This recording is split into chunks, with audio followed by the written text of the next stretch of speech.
Anaghị eziokwu. Jifimo. Ịma na ụfọdụ uche na ọsọsọ kọmedi ka ịmụ na-eme. Jifimo bụkwa onye egwu. Ọ na-agụ egwu. I know. Just like ojú àmàyà síbẹ̀ ní sàgó egwu. Old school ní sàgó egwu. Lagasi sàgó egwu. Ka Jifimo sì pàgó egwu.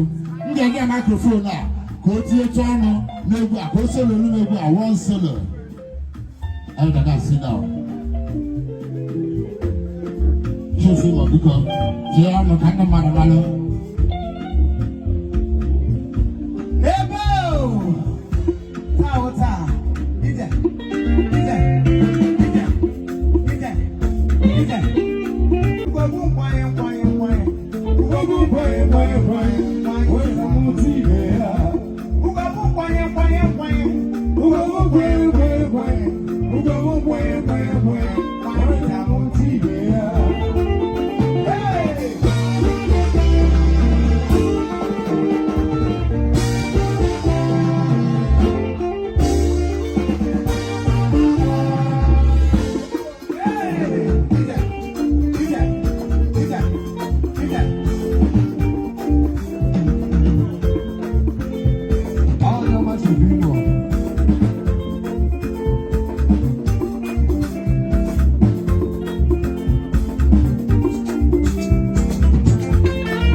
My uncle.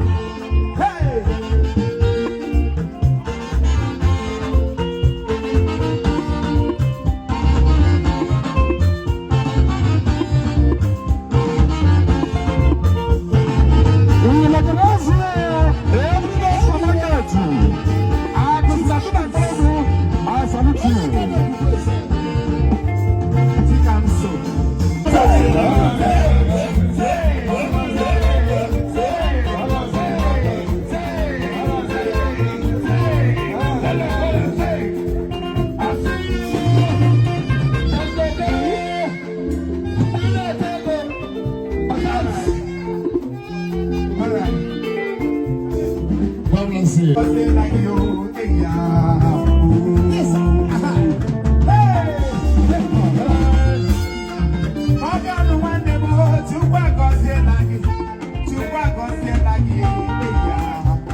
Number one,